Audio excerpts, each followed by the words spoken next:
Greetings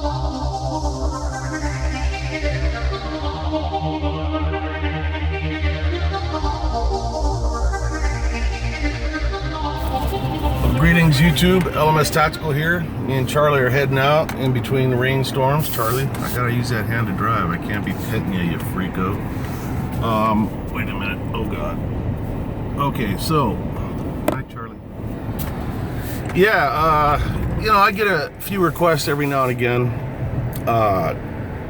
Oh, before I even start, I gotta give a shout out to my good buddy Juan at AT&T.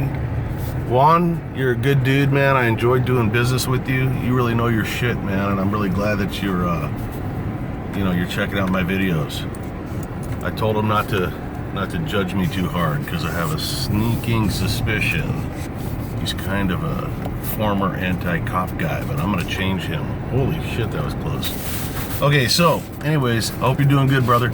Yeah, so I get requests every now and again to do more gun videos. And, you know, that was always the foundation of this channel, you know, before Obama started fucking up the country to the point of no return. And, you know, I had to get political.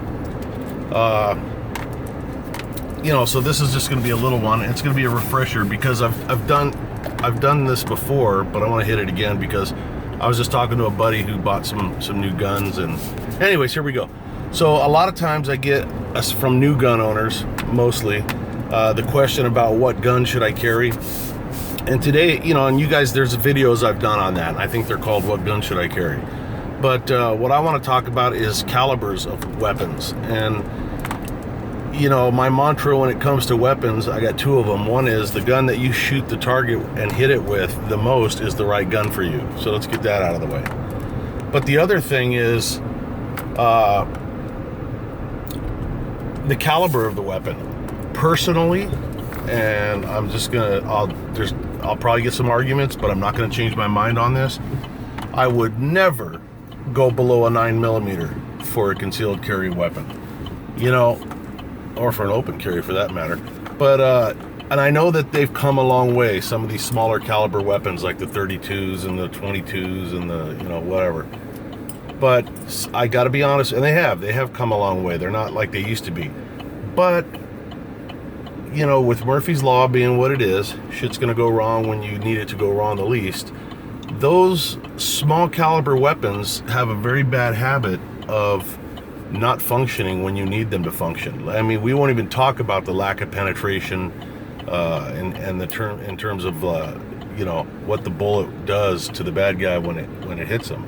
I mean, remember, the object is not to have a guy with a bunch of holes in the 10 ring. The object is to stop the bad guy from doing what it is that prompted you to decide to use deadly force that you can justify, both within your own conscience and within the courtroom, because that's where you're going to end up. So, why is it that I'm so opposed to these really cool, small caliber weapons? They look awesome. They're very comfortable to carry. I mean, you know, I got like a 12-pack hanging over my belt, so don't ever make the mistake thinking that I'm comfortable when I leave the house all the time, you know, with my freaking gun secured tightly between 3 rolls of cellulite. I gotta completely bend over backwards and touch the back of my boots with the back of my head just to get my freaking weapon out of the fat. However, it is a good weapon retention system. So, okay, now I'm going to get into a little bit of physics, and you know, that's my forte. I mean, we all know that mathematics is pretty much my strong point, so I'll try to dumb it down for you guys so I don't lose you. That is called being facetious. But the bottom line is, or let's say the basics of the functionality of a semi-automatic weapon, and I don't mean to insult you folks. Again, this is for the new gun owner, and there's a lot of new gun owners out here, which means we're gonna have a lot of accidental discharges, a lot of fingers on the trigger. We're gonna have people shooting the wrong people, and you know, all of that shit is just terrible because it ruins people's lives, but it works against those of us who want to preserve our right to bear arms. So you got a bullet shell and a bullet. You got a full, you know, a cartridge, and it's sitting in the chamber of your weapon. When the firing pin hits that primer, pop, there's a little hole that leads into the bullet shell itself, where the rest of the powder is. That little pop ignites the rest of the powder within the shell. I'm going somewhere with this. And during that internal explosion, the pressure goes from 0 to 16,422 quadrillion. That's an actual fact. That's a real figure. Instantaneously. And that pressure has two places that it can go if it's a semi-automatic weapon. Forward, which is going to launch that projectile downrange, and then the back pressure. Charlie wants love. The back pressure is what operates the function of the slide. So in other words, you have to have enough pressure coming back to push, the slide back to what's the word I'm looking for? But you get it. In other words, it shoves the slide to the rear position where the extractor knocks out the empty casing and the feeder loads the next round. You copy? So, okay, that's all great and interesting and fun, but when you have a small caliber weapon, those slides are hard to rack no matter what. Slides are tight for the most part, and they're not easy. There's some guy doing donuts in a 7-Eleven parking lot. But why don't you show it? Because I don't want to. I'm in the middle of a fucking YouTube video. Jeez, man. Just sit back down. Oh, you, sit down. Security, get him out of here. Sorry, guys. Okay, so when you have, let's say you got a 22 caliber semi-automatic handgun, there's not a whole lot of powder in that casing because the whole thing is very small, much like my penis. But it's another problem I got to deal with. Sometimes I think out loud. I hope I didn't say anything weird to offend anybody. So the less powder you have, the less kaboomy-woomy you have when the powder ignites within the casing. So you're pushing the limit anyways in terms of being able to rack that slide back with such a small amount of internal combustion and back pressure. In these little weapons, these small weapons, if you get a dust bunny in that freaking, somewhere within the mechanics of that operation, you end up impeding the slide from completing a full function, and you end up with a double feed, which is where you got two bullets that are trying to get jammed into the chamber at the same time. So usually one of them pops halfway out. You end up with a stovepipe, which means your brass was not extracted completely, and it sits on top of your weapon like a stovepipe. And hi, Charlie. I know I'm not giving you attention, but I'm trying to teach people. Okay, it's life and death here. So and now you're sitting there with a cute little gun that is nothing more than a bludgeoning tool. If you're lucky enough to get one swing in, you don't want that to happen. 9mm. I'm not a huge fan of 9mm, not because they're not big enough in terms of what we're talking about. I don't like the lack of penetration. I don't like the lack of, I know people hate these words, but stopping power. There is really no magic bullet, maybe other than a 50 caliber to the 10 ring, that'll just not guarantee knock somebody down. Shot placement is what stops people. You blow out,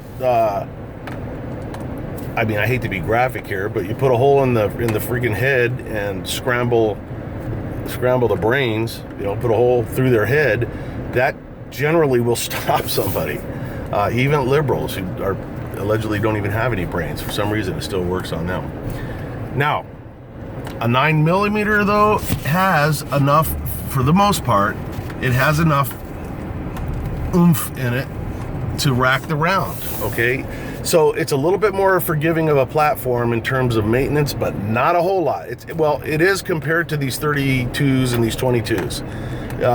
But again, you've got to keep these semi-automatics clean, and you got to keep them oiled, because you're talking about metal on metal. You're talking about a heavy tension on the springs that keep the slide in the forward position. The weapon has to fight a lot of forces in order to rack in order to function properly and rack, extract one empty case and rack in a live round. So how do you avoid that? I say carry a 9mm as the smallest one, and when you start getting up into the 40 calibers, which is what I prefer, or the 45, which a lot of people prefer for many reasons, those are cannons, man. It's you'd have to have like a Green Beret dust bunny to fight against those forces. I mean, that slide's gonna function. You could probably have a boulder in there and it's still gonna function, but you still got to clean them and you got to maintain them because of Murphy's Law. You understand what I'm saying? So yeah, I like to go with 40 and above, no smaller than 9. Now, if we talk about revolvers, I carry a 5-shot 38 Smith & Wesson sometimes with hollow points and, plus Ps. I could probably not oil it and clean it for 40 years, and when I pull the trigger, it's going to work. What's the compromise? 5 shots. Should be able to do it, but everybody says, well, if you can't do it with 5 shots, you shouldn't carry a weapon. See, but I'm the guy that has been in a shooting and went through like 21 rounds before it was over. So you can do all kinds of cool shit at the range, but it's a different story when bullets are flying. So with that being said, if you're somebody, and you got to be honest with yourself, if you're somebody that's not going to be really religious about maintaining your weapons, which you should be anyways, maybe you ought to consider a revolver, 357, a 38. Those are good weapons. They're good rounds. There's nothing wrong with a 38 caliber round. You got a nice hollow point in it. You got some good muzzle velocity. Get a good round. Don't be putting wad cutters or ball ammunition in those things, because that's just going to make a pretty little hole in the guy, and he'll act like nothing ever happened. I feel like somebody stung him with a bee, or a bee stung him. Somebody stung him with a bee. Get him, bee, a little trained bee. All right, Mike, knock it off. So yeah, that's it, man. The bigger the gun, the bigger the bullet, the bigger the bang, the harder the fall. Oh, I love you too, Charlie. So anyways, that's it, man. Hope you guys are having fun. Charlie and I are going to head down to the river. He's going to do a little swimming. And I'm going to look for some arrowheads. And yeah. Oh, you noticed my Huey shirt. I used to jump out of those when I was in the airborne, man. And, the only Black Hawk ride I ever took was when I was out of the Army and I crashed my motorcycle and I had to be extracted from a mountaintop. But Hueys, man, I love them. I love the sound of them. They're so nostalgic. That thump, thump, thump, thump, thump, thump, thump. And they were really fun to jump out of. Any of my airborne brothers from back in the 80s and 90s can attest that I'm right. It was a great jump, man. Anyways, I'm digressing. Love you guys. Hope you're having fun. And now it's a little Charlie and Mike time. LMS Tactical, I'm out of here.